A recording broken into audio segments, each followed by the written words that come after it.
So hi guys, it's me Deepak, and in this video I'll be talking about end-to-end encryption. So WhatsApp has been using end-to-end encryption since 2016, and I just want to talk about how end-to-end encryption actually works. So in this video I'll be talking about how end-to-end encryption works.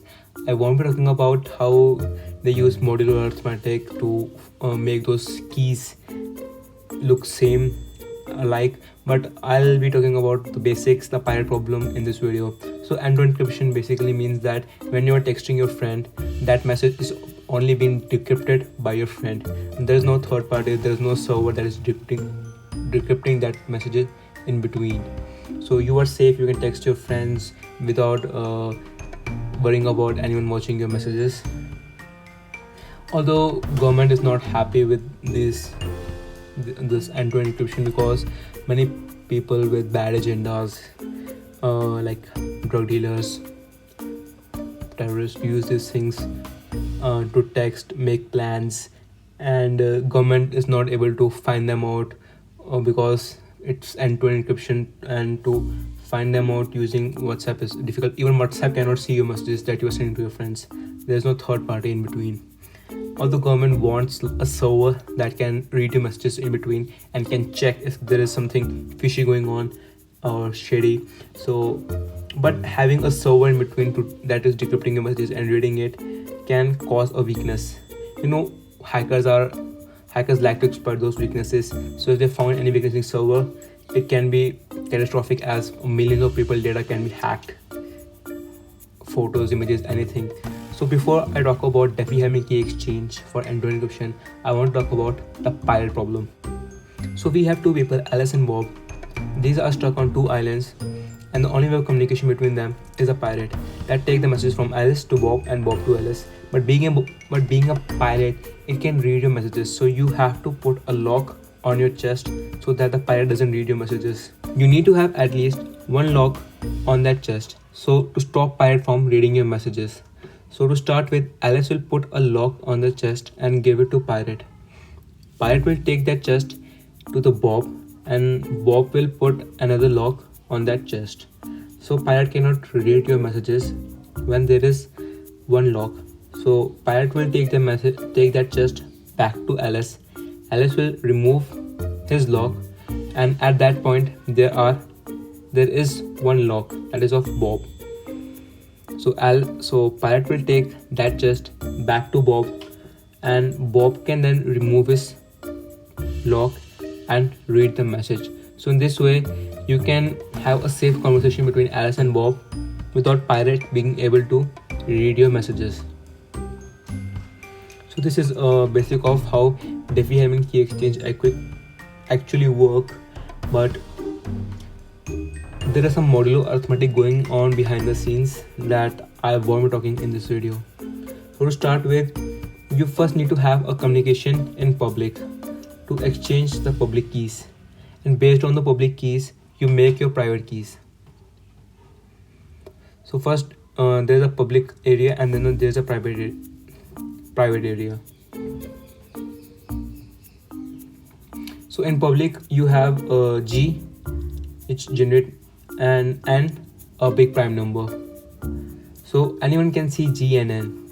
And then in private, you have A and B, and no one can see A and B, and that's what makes your conversation safe. If they can figure out A and B, then it's game over. So what you do is you make G to the power A mod n, and that is your public key. You send it to Bob, and Bob can see G to the power A mod n, and everyone can see G to the power A mod n. G to the power A mod n is actually the remainder of G to the power A divided by n. And based on that remainder, no one can figure out what A is. It takes a lot of time or a very lucky guess, to say the least. So G to the power A mod n and G to the power B mod n are being exchanged between these people, Alice and Bob. What they do is they put their private number to the power and have mod n in the end, and somehow this gives the same value: G to the power A mod n, power B mod n, and G to the power B mod n, power A mod n. This is a really fascinating thing, and That's the basics of Diffie-Hellman key exchange, and this provides a secure connection. And many websites use this Diffie-Hellman key exchange to provide a secure connection. And there are ways to break this, like a man in the middle attack. A person can come in between and impersonate Alice and Bob. So to show you how this works, I need to go back to the pirate problem and talk about this. This private key has actually the same value, and purpose of using mod n is that no one will be able to figure out A and B. So A and B are important here. So guys, here we are trusting pirate, and pirate can do one thing here to open the chest. That is, he can put his own lock when Alice sent that chest to the pirate, and Alice has no way to figure out that that lock was either put by Bob or by pirate. He has to trust the pirate, and that is Alice's weakness. So the pirate can exploit that weakness, put his own lock, and then send that chest back to Alice. Alice will open that lock and send back to pirate, and pirate can then open his own lock and read the messages. But to seem that the transaction is actually happening between Alice and Bob, pirate will perform same actions with the Bob. He'll take a chest from Bob, put his own lock on it, and then send it back to Bob. Bob will remove his own lock, and then pirate can read the messages that were being sent from Bob to Alice. And in this way, he can exploit both of their weaknesses and read the messages, because there was no way for both of them to identify if the lock was either put by their friend or the pirate. And this is a weakness that has been exploited in Diffie-Hellman key exchange. To overcome this weakness, people use RSA encryption. So to tell you how RSA encryption works, it basically is when you're exchanging the public keys. So because public keys are exchanged in public domain, a person with an evil agenda can perform a man in the middle attack. He can act as your friend and can exchange those keys.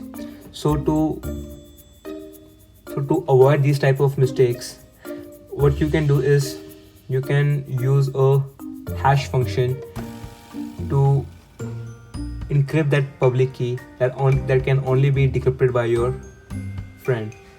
But the problem with RSA encryption is that only one key is generated for a long period of time. If your RSA key is hacked, then you are done. Diffie-Hellman key exchange, those keys are generated after every message or two, but RSA encryption keys are for a long period of time, so that thing has to be kept in mind.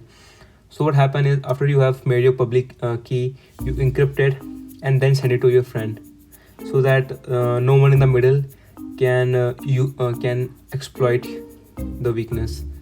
And that's why many companies use RSA encryption as well as Diffie-Hellman key exchange together to make a more secure connection and to avoid malware listening your conversations.